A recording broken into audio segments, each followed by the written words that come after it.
Well, hello everyone. It is Friday, August the 20th, 2021. I am your host, Dale Delbridge, Benchmark Realty, Murfreesboro, Tennessee, for this week's Status Chat. Now, how do you find Status Chats? Well, I usually bring them to you, but if you don't know where to find them, you allow me this gratuitous plug for the new website, CallDelToSell.com, and you can find it there at a link under the CallDelToSell tab, and they'll have a link there for the playlist of Status Chats. That's how you find me. There we go, and we have our numbers. We'll also run our little commercial that we run every week. But first, let's just go back and talk a little bit about what we saw last week. Last week, we saw an announcement by Fannie Mae. And Fannie Mae came out, and they're going to do some kind of separate vector to allow people who can't qualify under the credit standards to qualify for a loan, which if a loan is truly based upon independent number, which is your credit score, now we're going to kind of ignore that credit worthiness just a little bit to shade some more people into it.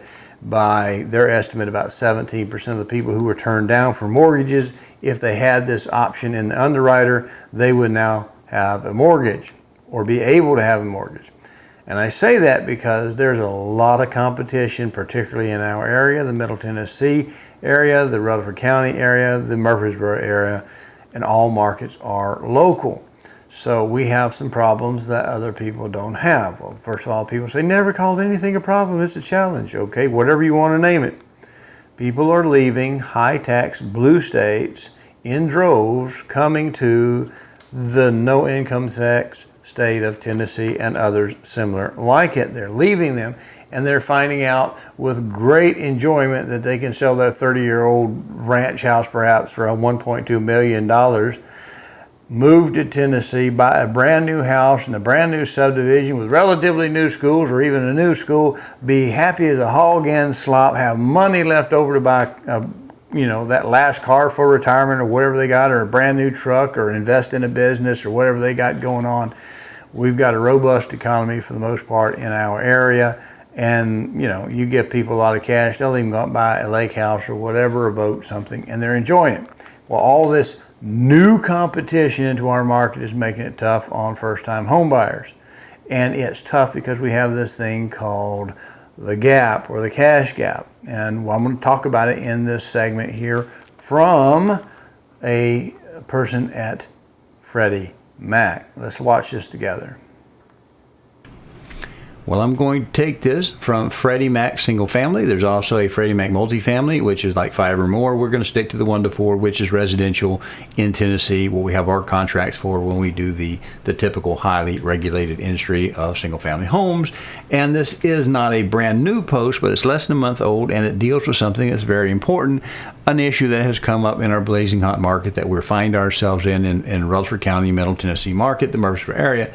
Appraisals and rapidly changing market is the subject, and the problem is homes are falling short. They are not appraising, as the term is called, which results in a cash gap between the offer and what the data analysis, the appraisal, shows that the home should be worth, and that's going to kind of cap a loan. And if it falls short, you have to make up that cash if you want it to go through. Otherwise, you're capped off and people will simply outbid you. So it takes some fluidity. Now, who wrote this? According to this, is Scott Reuter. And apologies if I misspoke his name. Single Family Chief Appraisal Officer for Freddie Mac. So I think he's going to speak with some authority. And the little clip here to get you to read is rapidly fluctuating markets present unique challenges for appraisers. In an environment of upward pricing pressure, appraisers have tools and techniques at their disposal to help. And it's just going to be a reminder piece for appraisers in the industry that they do have some flexibility. And it's a little bit of a permission piece, if you will, or a comfort piece to appraisers, I think, to give them a little bit of confidence that they can kind of adjust to this crazy market we're in. And it's a 3-minute read. We're not going to hit all of it. Obviously, if I kibitz and I speak a little bit on it, we're not going to get done in any reasonable amount of time. So let's go down to an overview, which is going to restate what we pretty well much already know. Rapidly fluctuating markets present unique challenges for appraisers. Whether property values are increasing or decreasing, dramatic changes in market conditions that are not yet evidenced in closed sale transactions demand additional research and analysis. In our current environment of tremendous upward pressure on pricing in many markets nationwide, appraisers need to remember they have other tools and techniques at their disposal that they should be using. And that's, again, this is coming from the chief appraiser at Freddie Mac. Now, I'm not going to read all of that at the rising trend, but I'm going to hit this highlighted portion because it's just restating what the first line of this section said. Our ongoing oversight routines reveal data that indicates the current trend in appraised values coming in below contract price has risen from an annual average of 7 to 9%, 2013 to 19, to 20%. That's 1 in 5 now, April to May of 2021. And what they're talking about is that cash gap. Your appraisal comes in at a certain value, but it seems to be selling and the market seems to be supporting a much higher price. The difference between that appraiser's number, the appraisal itself, and the sale price is a gap, is a cash gap, and you better be able to pony up, else you're not going to be able to compete. Now, he's going to talk about their tools. This is a reminder to them, not so important to us. Proper analysis and accurate reporting of market conditions are vital to ensuring credible property valuations. It is important for appraisers to keep in mind that credible opinion of market value must be based through analysis of market conditions. As the Uniform Standards of Professional Appraiser Practice, or USPAP, states, a credible opinion is based upon relevant evidence and logic, which is data and analysis. And what he's going to be telling these people is your opinion as long as you can back it up with some kind of support to justify your value. And he's reminding them that you do have a little flexibility in what you're doing. And appraisers are not bad people. They're not going out there and trying to make dreams not come true. Their base desire is to help people. But we also have to protect the lenders and the public from another 2008. So now he's going to talk about here some of these things. When a closed sale transactions lagging current trends, appraisers should look at all market behavior, not just the behavior reflected by closed sales. A lot of times when we give you our home value, we're doing an analysis based upon similar properties within 3-month period or something of that nature. Now, some of us might, in our experience, adjust up a little more in that last 3 months and go 6 months and, give a little bit of weighting factor on the newest ones. But it's still just an opinion, and it's all going to fall back on what do you want to sell your home for, or what does the seller want to sell that home for, versus the fight against the appraiser, assuming that we don't have cash buyers. This does not affect cash buyers, because as long as they're willing to pay that contract price, they bought it. It's pretty easy for them to do. But if you need a loan, this is an important feature. And it's saying the general market inventory, trends in listing prices, contract to listing ratio, pending sales. And, if we look at that in terms of a ratio that I produce, and we've been watching since Rona started, we're looking at the under contract still showing they have a contract, and they also have the availability in the market. So we're trying to determine how much is out there as a ratio, just a general indicator. It's not all, just like he shows here. He's got a number of things they can look at to justify this, from number of available competing properties, new construction patterns, what are your home starts, exposure time and marketing time. That's kind of your days on market, can do that, contract dates versus close dates, and that's how much we get messed around with in the process. Trends derived from such sources can provide valuable augmentation to the closed sales data. So he's still kind of indicating we're mainly going off of what has happened in recent history, but he's also saying you've got a little bit of rational wiggle room if you can use these type of information. You just have to back it up.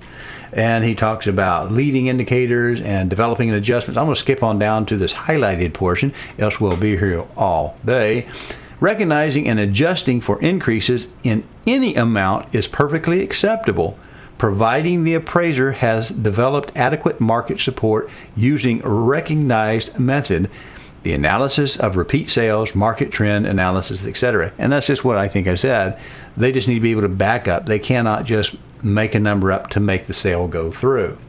And I'm going to read this next part. Our data also indicates a conservative trend in the overall net adjustments, suggesting appraiser behavior that is designed not to appear to be overly aggressive or excessive. For example, the market conditions adjustment might be offset by under-adjusting elsewhere. Recognizing and adjusting for increases in any amount is perfectly acceptable, provided the appraiser has developed an adequate market support using the recognized method. See, that seems to be a recurring theme. Can you back it up? And he's going to go on, and we'll just jump down here to summary because we're running a lot of time on this status chat. But Freddie Mac recognizes that appraisers are hard-working more now than ever. Appraisal volume through the Uniform Collateral Data Portal, the UCDP, has been at an all-time high levels for over a year. If current trends hold, appraisers will continue to be busy throughout the remainder of the year and may constantly feel like they're chasing contract prices. We're committed to continuing working with appraisers, sharing data and analysis when available, and messaging around and acceptable techniques and at their disposal to help them do their job more effectively and efficiently. And there is a picture, I suppose, of the gentleman, Mr. Scott Reuter, Single Family Chief Appraiser Officer. I'll put the link here in the video as you see it, as it's pulled off of YouTube. And it's just reminded, appraisers tend to be a little on the conservative side simply because they don't want to get caught in an over appraisal situation that may at some point be considered part and parcel to a type of mortgage fraud. In the 2008 period, we used to be able to pick our appraisals. Now they come from a pool. And so we don't have that problem. But it used to be if someone happened to get an appraiser license, they could, and one form of mortgage fraud was they would come in, find something that we might classify as a little frumpy, dumpish, less value, less than what it's appraised, and they'll appraise it for a huge amount of money, get someone to buy it, never pay the loan, and run off with the cash. And so appraisers can be sensitive to being caught without being able to adjust for something. So they tend to kind of go in that mid-range. So they have a little wiggle room high and a little wiggle room low. And Mr. Reuter down here is just reminding them, as long as you can back it up, it's an appropriate behavior. But you just have to use a standard tools and technique that we have. He says it's just time to bring out your tool chest and work some of this out. So anyway, that's from Freddie Mac Single Family. I hope that's worth the watching today, and have a good weekend. Well, now we see that, I hope it's very obvious to you what the problem is. The problem is our market's too hot, and and appraisers who use typical database numbers as their go-to, which is how do you best estimate what a property is like? You find one that's almost identical to it, and you make a very slight adjustment for rooms or a garage or something like that, or swimming pool. You make your slight adjustment, but you have a cold, hard number of what it just recently sold for. And guess what? Last week's sell by numbers are better than a month or 3 months or 6 months because they become out of date in a hot, fast-growing market. Well, a good market is often 90 to 120 days on market for a home. People get to look at plenty of inventory, plenty of choices, and things go well. And with that, price stabilization is over a longer period of time. But when we have houses going so quickly as they are in Middle Tennessee, in the Murfreesboro area, that gets to be really hard. And so what the gentleman was speaking of, as I understand him, is him challenging his people in his profession, appraisers, to not go crazy, not go just pull a rabbit's out of your hat or data or anything out from anywhere else, but as long as you can back it up, and he's saying you can back up and close that income gap with facts and numbers. And that's what he's encouraging people to do, is look at those things. And even people in my position, we can fail the public a little bit if we have that asking price, and in a bad market, sales price is below asking a lot of times. In a good market, it's above asking price. Well, if we don't go in and change that number to reflect that extra, say your house listed for $325 but actually went for $375. Then there's a $50,000 cash gap in between there, between the appraisal number, between the asking number necessarily, rather, not the appraiser, but the asking price and the sales price. That can affect the appraiser's number, because then if appraiser's looking at it and he sees, well, this is a 350, he's going to, in the same neighborhood, the same very narrow market, he's going to take it as 350. But if he knows that it actually went for 375, he can use that to kind of bring that average up and help that next person who wants to buy a home.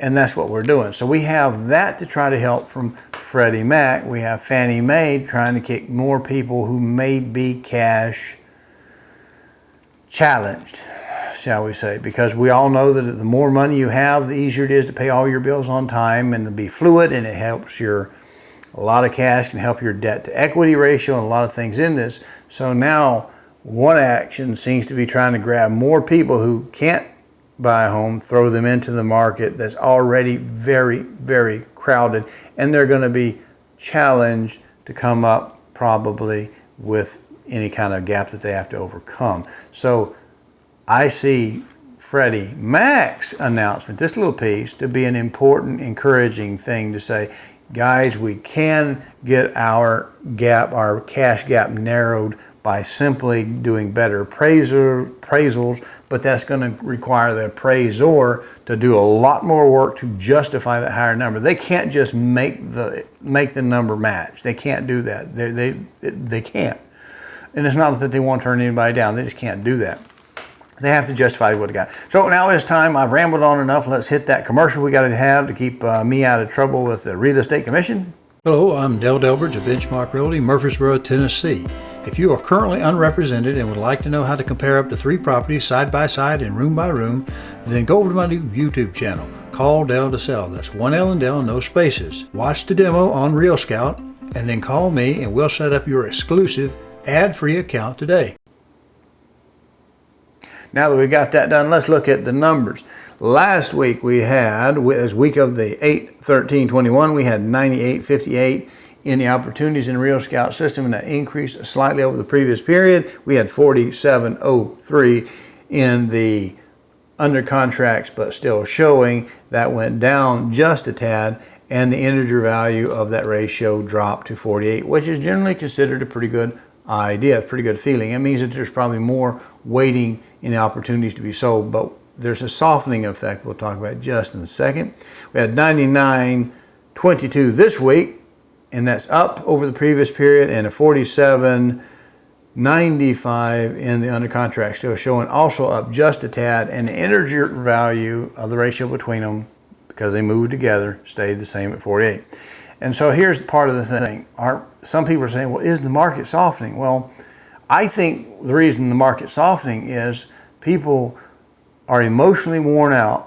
It is a huge, huge, huge thing to do to put this amount of money, which is generally most people's most largest purchase, most money they've ever spent in their life goes toward their home. And then they come out and we're competing against that blue state cash that's coming in, and they find a house they really like and the school district they really like, and they get excited about it and they write a contract for it and it gets beat. And then they do that again and again and again. And before long, they just say, we just can't get in. We just can't get in this market. They give up. And so that can cause a little bit more inventory to kind of look like it's showing up, and a little bit more other little signs in this process makes it look like things are getting better. And it may not be they're getting better, they're just getting worn out. Now, if we take Fannie Mae's, what they're doing, which is taking people already credit challenged who don't have the credit scores and couldn't qualify for a mortgage, and now somebody miracle them into a way where they can get a mortgage, they're probably still going to be cash strapped. And it's going to be tough on them. And I think that can lead to some discouragement in the long run, which is something I don't want to see. I want to see everybody in a home of their own if that's what they want. I want them to be able to put down roots and do their thing. But it's tough when we have so much cash coming in. It's already tight.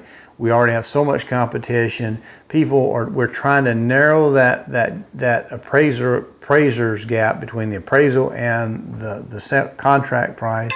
It's just tough. It's just tough. And now we're going to throw some more people in on it. I think it's going to discourage a lot of people in the short term, but we can get over that. If you're not into shape, let's get into shape. Because what are you going to do? Just quit? Just quit looking? Are you going to give up? Well, that's not, can't, never, could. That's not good. So you have to work at improving your position, and that may take a little bit of while to go with you, a little bit of time to get that done. But you can do it. I mean, if you want it bad enough, you can do it. So that's where we are. Appreciate you watching. You know where to find me. Check on me every week. Watch my little shows. Tell your friends. Tell your buddies. Because every other eyeball set watching one of these makes a big difference. Appreciate you.